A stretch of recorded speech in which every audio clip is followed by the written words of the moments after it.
2:30 बजे तक की अफरा तफरी ने पंडित जी का दिमाग खराब करके रख दिया था।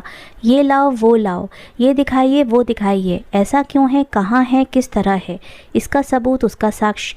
परिवार की सूची क्या बनी, पूरे खानदान की ही फहरिस्त तैयार हो गई। पूरे 150 नाम दर्ज हो गए, सभी के पते, फ़ोन नंबर, मोबाइल नंबर, उनका व्यवसाय और उन सबके व्यवसायों से जुड़े दूसरे दूसरे लोग। पंडित खिलावन ने बेटी की सगाई पिछले माह ही की थी। उन्हें डर था कि कहीं ऐसा कुछ न हो कि उनके संबंधों पर आँच आए, सो कह उठे, देखिए शर्मा साहब, आपको मेरे परिवार और मेरे धंधे के बाबत जो कुछ भी पूछना और जानना है पूछिए, किंतु मेरे समधी को इसमें ना घसीटिए प्लीज़। बेटी के विवाह का मामला है, कहीं ऐसा ना हो कि। पंडित खिलावन को बीच में टोकते हुए शर्मा जी बोले, देखिए पंडित जी, जिस तरह आपको अपने संबंधों की परवाह है उसी तरह मुझे भी अपनी नौकरी की चिंता है। ये सब तो आपको बताना ही होगा। आपके व्यापार किस किससे थे और कैसा कैसा संबंध है, ये मुझे देखना है और यही मेरे काम का पार्ट है। तमाम जानकारियां दर्ज करके शर्मा जी लंच के लिए बाहर निकल गए, किंतु पीछे अपनी पूरी फौज छोड़ गए थे। घर के हर सदस्य पर पैनी नजर रखने के लिए आयकर विभाग का एक एक कर्मचारी मुस्तैद था। पलंग पर निढाल होकर पंडित जी खिलावन ने सारी स्थितियों पर गौर करना शुरू किया। आयकर वालों की ऐसी रेड पड़ी थी कि छिपने छिपाने की तनिक भी मोहलत नहीं मिली। ये शनि की महादशा ही थी कि सुबह सुबह हुई दस्तक ने उन्हें जैसे सड़क पर नंगा लाकर खड़ा कर दिया हो। पंडित खिलावन का दिमाग हर समय हर बात को धंधे की तराजू पर तोलता रहता था। पलड़ा अपनी तरफ झुके तभी फायदा है, इसी सिद्धांत को उन्होंने अपनाना सीखा था और पलड़ा अपनी ओर झुकाने के लिए साम दाम दंड भेद की नीति ही कारगर सिद्ध होती आई है। इसलिए पूरे जीवन को उन्होंने धंधे की तराजू पर तोला था। मुझे नहीं खाना कुछ भी, कहकर पंडित खिलावन ने थाली परे सरका दी। हमारी तो तकदीर ही फूटी थी जो ये दिन देखना पड़ रहा है, पत्नी ने पीड़ा पर मरहम लगाते हुए कहा। मैं कहती थी ना कि अपने दुश्मनों से होशियार रहो, कहने को तो भाई हैं तुम्हारे, माँ जाए पर है नासपीटे, ये सब कुछ उन्हीं का किया धरा है, नहीं तो। कहते कहते पंडिताइन सिसक सिसक कर रोने लगी।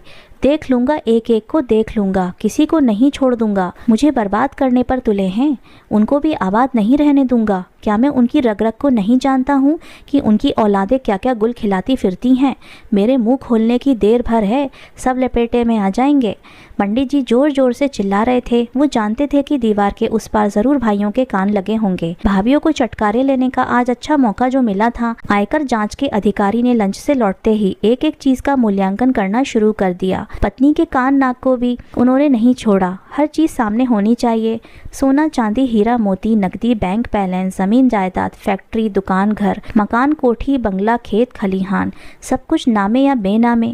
जो जो लिस्ट बढ़ती जा रही थी त्यों त्यों पंडित खिलावन का दिल बैठता जा रहा था। कोई जगह कोई कोना कोई तहखाना नहीं छोड़ा था रेड पार्टी ने। हर कमरे की तलाशी, गद्दों तकियों को छू दबाकर देखा तो देखा, दीवारों के प्लास्टर को भी ठोक बजाकर देखने से नहीं चूके। पंडित जी कुछ कहने को होते तो शर्मा साहब उन्हें बीच में ही रोक देते। हम अच्छी तरह जानते हैं क्या हो सकता है। टैक्स बचाने के चक्कर में आप लोगों का बस चले तो क्या कुछ नहीं कर सकते। आखिरी कमरा बचा था अम्मा वाला। शर्मा जी ने कहा, इसे भी देखना होगा। इसमें क्या रखा है? बूढ़ी माँ का कमरा है, जाओ जाओ अब उसे भी देख लो, कोई कसर बाकी नहीं रहना चाहिए। पंडित जी की इज्जत का फालूदा बनने में झल्लाहट में पंडित खिलावन बड़बड़ा रहे थे। समाज में इज्जत बनाने के लिए और बाजार में अपनी साख कायम रखने के लिए पंडित खिलावन ने क्या क्या नहीं किया था। थोड़ी बहुत राजनीति में भी दखल रखने का इरादा था, इसलिए उन्होंने हाथ जोड़कर नमस्कार करते हुए अपने एक चित्र को पर्चे पर छपवाया और इस खूबसूरत पर्चे को शहर के कोने कोने में चस्पा करवा डाला था। गली मोहल्ला टैक्सी जीप बस और रेलवे के डिब्बों में भी उनकी पहचान कायम थी। सब कुछ धो डाला है आज के मनूज दिन ने। हो ना हो कहीं ये सामने वाली पार्टी की करतूत तो नहीं।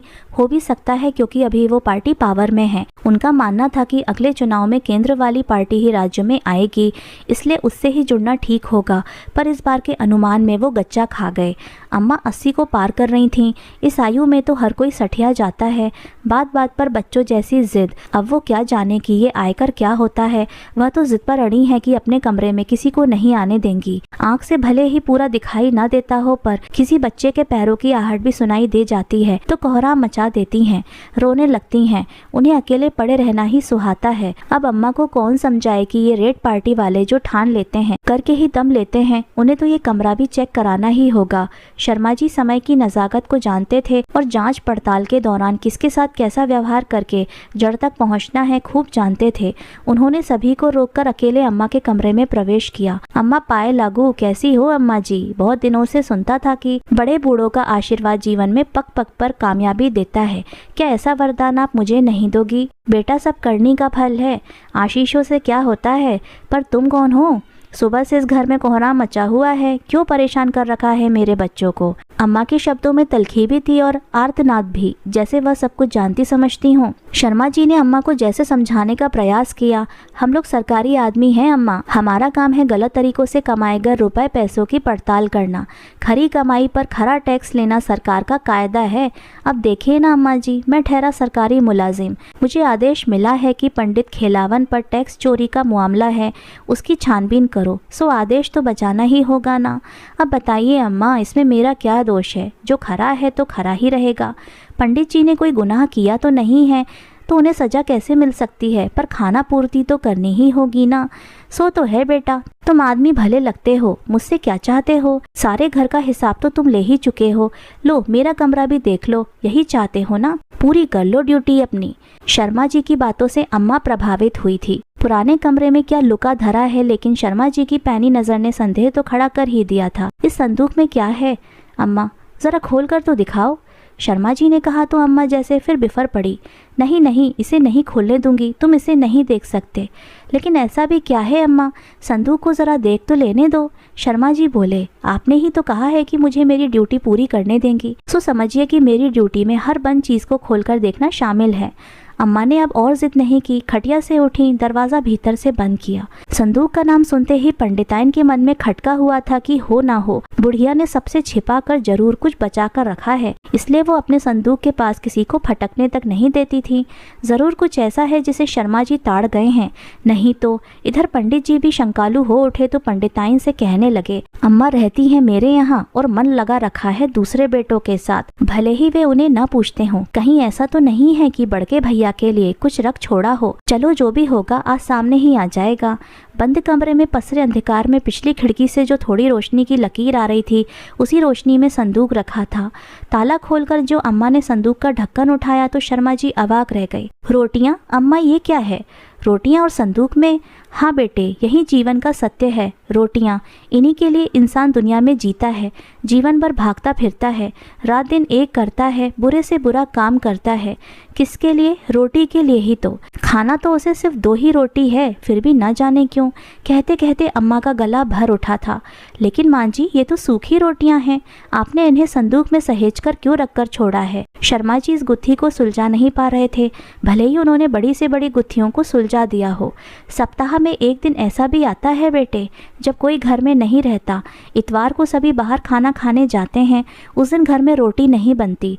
उसी दिन के लिए मैं इन्हें बचाए रखती हूँ। 2 रोटियों को पानी में भिगो देती हूँ और फिर किसी न किसी तरह से उन्हें चबाकर पेट भर ही लेती हूँ।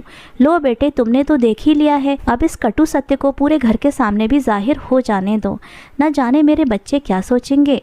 आंसू पोंछते हुए अम्मा ने दरवाज़ा खोल दिया। तो दोस्तों, आज की कहानी आपको कैसी लगी हमें कमेंट करके ज़रूर बताइएगा। मिलते हैं आपसे अगली कहानी में। आपका बहुत बहुत धन्यवाद।